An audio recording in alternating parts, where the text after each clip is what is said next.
So I'm going to demonstrate how to put a new Bitless rope bridle on your horse. When you purchase one and I build one custom for you, I purposely build the noseband a little bit tighter than the dimensions that you send me. Rope does stretch, and so I'm trying to minimize that. And quite often also, sometimes the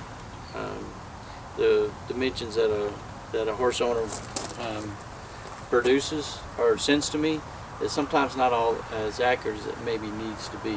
So I allow for that.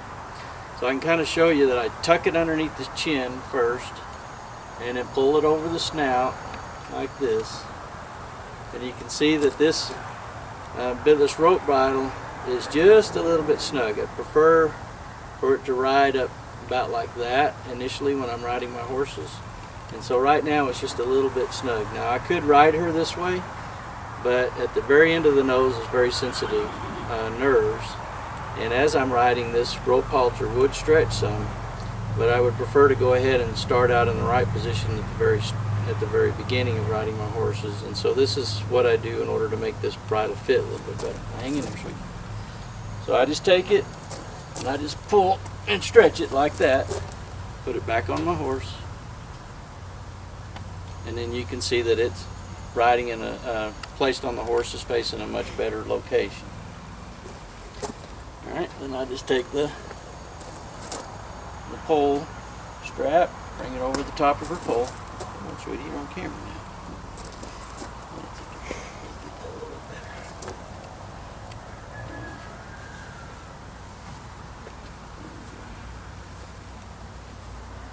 And then you just begin to start to fit the bridle on the horse's face. And you can see that this bridle is starting to fit on Scarlet pretty well now.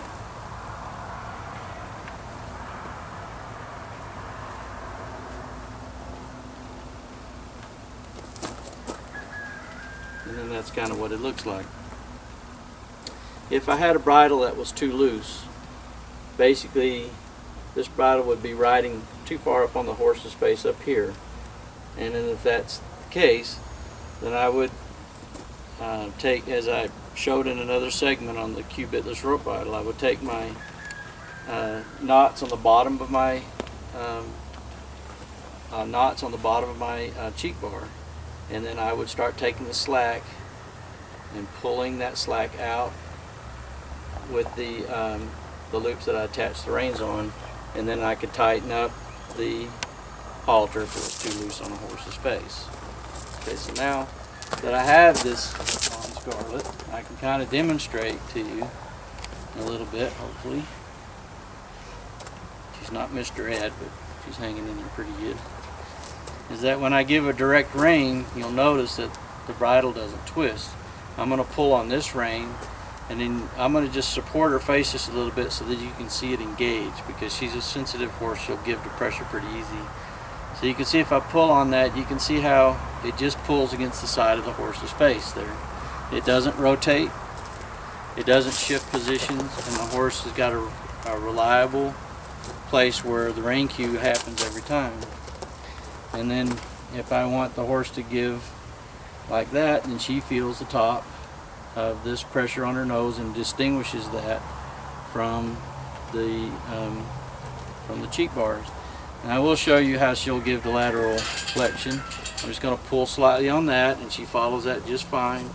I'll pull slightly on this guy, and she follows that just fine too. Come on, don't run away from me yet. There you go, good girl. So you can see how she gives nicely in the bridle. And I'm going to do, you can see that I can tilt her laterally while she's giving vertically, because she feels this and this at the same time. So you can work on different head positions for different riding styles that you want to incorporate within your horse.